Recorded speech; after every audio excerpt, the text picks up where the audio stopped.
आज यो त्रिवेणी कार्यक्रमका आदरणीय परम आदरणीय सभापति डाक्टर सुरेन्द्र लाभज्यू त्यस्तै आजका यस कार्यक्रमका प्रमुख केन्द्रबिन्दु पूर्वाञ्चल विश्वविद्यालयका रेक्टर नीलमणि सरजी, जनकपुरधाम उपमहानगरपालिकाका उपमेयरज्यू, उपस्थित विद्वत गुरुवर्ग, यस मोडल क्याम्पस का संचालक आदरणीय वीरेन्द्र शाहज्यू,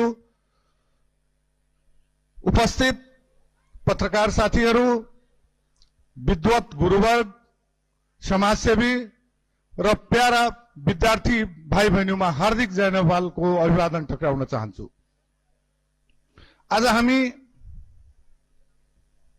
एउटा जसले अहिंसा र हिंसाको कुरा गर्छ तर यो एउटा दम्ब क्याम्पसले देखाइसकेको छ र हामीले देखिसकेका छौं कि बन्दुकको ताकत भन्दा कलमको ताकत धेरै ठूलो बलियो हुन्छ। यसको आज हामी गवाह बन्दैछौं।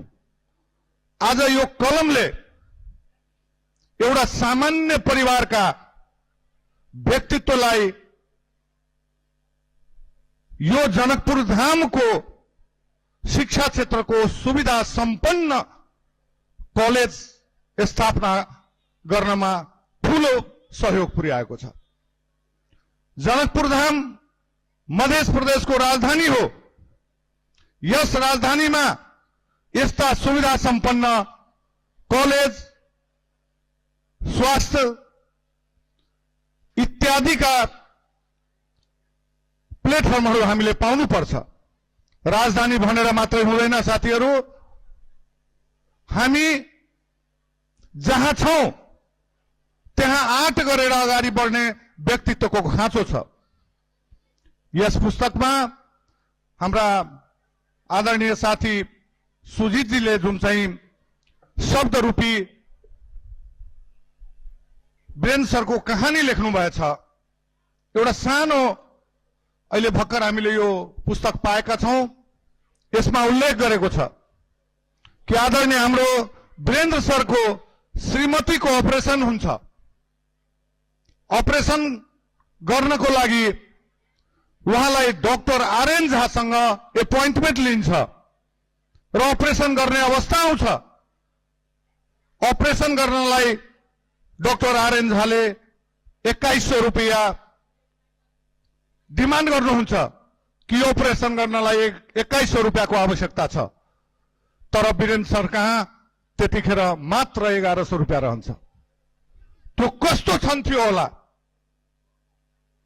कि जुन श्रीमती अर्धाङ्गिनी हुन्छ, आफ्नो पतिको सक्सेसमा हरेक क्षण सुख र दुःखमा भागी हुन्छन्, उहाँलाई अपरेसन गर्ने अवस्थामा उहाँको श्रीमानसँग 1100 रुपैयाँ मात्रै हुन्छ।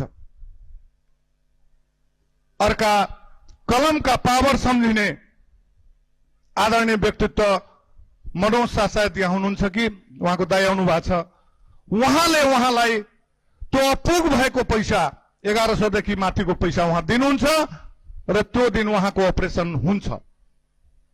त्यो क्षणबाट आज जनकपुरका धेरै संघ संस्था, सामाजिक दायित्व, अपाङ्ग, पैसाविहीनलाई उहाँले स्कलरशिप दिएर यही मोडल क्याम्पसमा 50,000 छुट गर्नुहुन्छ। हामी राजनीति गर्ने व्यक्ति कुनै हामी कहाँ निमुखा आउँछ भने हामीले उहाँलाई गर्व साथ फोन गर्छौं, सर तपाईले यो व्यक्ति गरिब हो, यसलाई शिक्षा दिनुपर्छ, यसमा तपाई छुट गरिदिनुस् भनेर हामी भन्छौं। त्यतिखेर उहाँले हर्षित भएर एउटा त्यो गरिबलाई पढाउनको लागि निशुल्क पनि गर्नुभएको छ र छुट पनि गरिदिनु भएको छ। त्यो क्षण एउटा सुखदायी क्षण हो। आज हामीले हौसलाका साथ यसरी नै अगाडि बढ्नुपर्ने वातावरण यो समाजले जुन दिन निर्माण गर्छ, यो जनकपुर धामको मात्रै नभएर यो मध्य प्रदेशको र यो देशको सुख र भलो हुनेछ। आज उहाँको लगानी यो 12 तल्ले बिल्डिङमा मात्रै छैन, यो जनकपुर धाम उपमहानगरपालिकामा मात्रै छैन, काठमाडौँ देशको राजधानीमा भर्खरै यहाँ इन्जिनियरिङ क्याम्पसका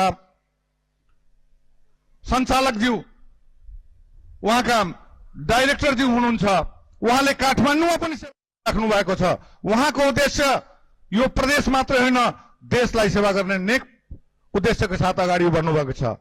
त्यसकारण म उहाँलाई र विशेष गरी जुन विद्यार्थी भाइ बहिनी हुनुहुन्छ उहाँलाई भन्छु, अहिंसाको बाटो हामीले अपनाउने होइन, बन्दुकको बाटो हामीले अपनाउने होइन।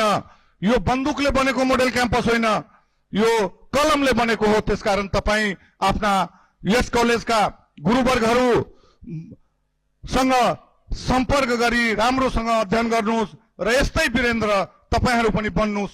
त्यो शुभकामनाका साथ विशेष गरी मेरा मित्र सुजित कुमार झाजीलाई उहाँले जुन यो पुस्तक खुशी लेख्नु भएको छ, म निश्चित छु, म गौरवान्वित छु कि आज यसको लोकार्पणले सुजितजीको घरमा पनि खुशी आएको छ भने वीरेन्द्र सरको घरमा खुशी मात्रै आएको छैन, उपस्थित सम्पूर्ण साक्षीको घरमा पनि खुशी आएको छ। किनभने गर्ने व्यक्तिको यसरी पुस्तक लेखिन्छ, उहाँको सम्पूर्ण व्यथा तिथिलाई यसमा समेटिन्छ र म यो पुस्तकलाई पूर्ण रूपले अध्ययन गरेर आउने कुनै कार्यक्रममा फेरि त्यसको व्याख्या गर्नेछु। यति भन्दै म हृदयले सुजित कुमार झा र यस क्याम्पसका सञ्चालक वीरेन्द्र सरलाई हृदयले धन्यवाद दिँदै र शुभकामना पनि दिन चाहन्छु। यस्तै तपाईहरू अगाडि बढ्नुहोस्, हामी तपाईको साथमा रहनेछौँ। यति भन्दै म आफ्नो दुई शब्दलाई यही पूर्ण विराम दिन्छु। जय नेपाल।